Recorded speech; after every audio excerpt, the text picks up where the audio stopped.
नमस्कार, मी मधुराज रेसिपी मराठीमध्ये तुम्हा सर्वांचं खूप खूप खूप मनापासून स्वागत। आज आपण झटपट आणि फटाफट पोहा इडली कशी बनवायची ते बघतोय। सगळ्यात आधी इथे 1 कप पोहे आहेत माझ्याकडे। आपण साधारणपणे कांदे पोहे बनवण्यासाठी जे पोहे वापरतो तेच पोहे मी इथे घेतलेत। तर हे पोहे मिक्सरच्या भांड्यामध्ये काढून घ्यायचे आणि आता हे ब्लेंडर मध्ये याचे रवा काढून घ्यायचा, कोर्स अशी पूड करून घ्यायची। खूप असं फाईन रवा नाही करायचं, कोर्स टेक्स्चर आलं पाहिजे। आता हे आपण एका बाउल मध्ये काढून घेऊयात पोहे। पोह्यांमध्ये आता आपण घालतोय 1 कप रवा। तर इथे तुम्ही इडली रवा वापरू शकता।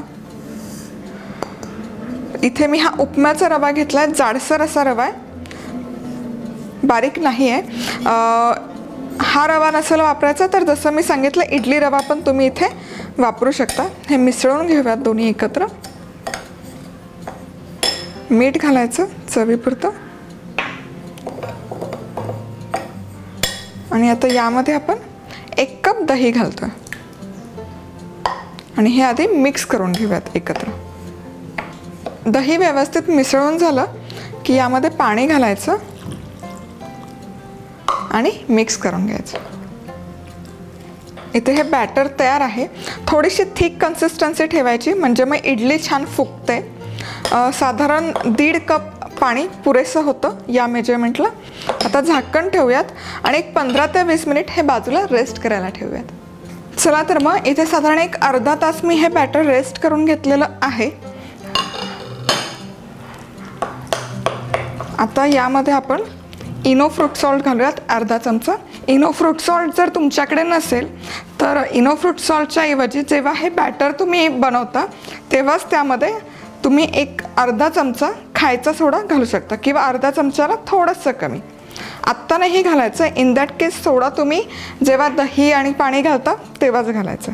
तर थोडंसं पाणी घालायचं यावर म्हणजे हा इनो ॲक्टिवेट होईल आणि मिसळून घेऊयात। इनो घातल्यावर हे व्यवस्थित असं मिक्स करून झालेलं आहे। आता इडली पात्र घ्यायचं, व्यवस्थित तेल लावून ग्रीस करून घेतलेलं आहे हे आणि या इडली पात्रामध्ये मोल्डमध्ये हे आपण बॅटर घालूयात। तर इडली पात्रामध्ये इडलीचं बॅटर टाकून झालेलं आहे।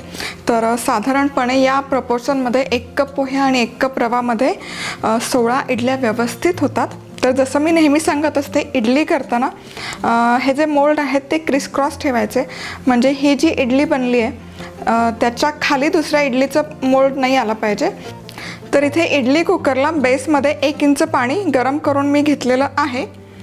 आता यामध्ये हे इडली पात्र ठेवायचं आणि मीडियम हीटवर आपण साधारणपणे एक 15 ते 20 मिनिट ह्या इडल्या शिजवून घेऊयात। इडली जवळजवळ मीडियम हीटवर 20 मिनिट मी स्टीम केलेली आहे आणि स्टीम केल्यानंतर गॅस बंद करून एक 10 मिनिट इडली कुकरमध्येच इडली पात्र ठेवलं आहे। आता आपण हे काढून घेऊयात। वा,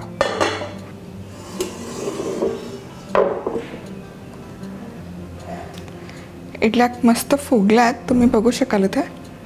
आता हे एक 5 मिनिट फक्त थोडंसं थंड करून घेऊयात। एक 5 मिनिट झालेले आहेत। आता चमच्याने किंवा नाईफने पण तुम्ही काढू शकता। ही इडली काढून घेऊयात। ते लूज करून घेते मी इडल्या। परफेक्ट। आणि माझ्याकडे इथे पूर्ण प्लॅटर तयार आहे। तर आपण इडली सर्व करूयात। तुम्ही बघू शकाल खूप मस्त अशी सॉफ्ट आणि फ्लफी झाली आहे ही इडली। अजिबात वाटत नाही की झटपट केली आहे आणि ती पण पोह्यांची। खोबऱ्याची चटणी सांबार बरोबर ही इडली अफलातून लागते। नक्की बनवून बघा, स्पेसिफिकली मुलांच्या टिफिनसाठी वगैरे झटपट होते ही आणि विदाउट एनी एफर्ट्स होते, फार काही एफर्ट्स नाही लागत. तुम्हाला हवं असेल तर तुम्ही पोहे दळून पण ठेवू शकता. पोहे आणि रव्याचं मिश्रण दळून एकत्र करून ठेवून आयत्या वेळेस त्या इडल्या बनवू शकता. तर आज वेळात वेळ काढून तुम्ही ही रेसिपी पाहिल्याबद्दल तुम्हा सर्वांचे खूप खूप खूप मनापासून धन्यवाद. पुन्हा भेटूयात अशाच एका छानशा रेसिपीबरोबर. तोपर्यंत मस्त राहा, खुश राहा, आनंदी राहा आणि सगळ्यात महत्त्वाचं खात राहा.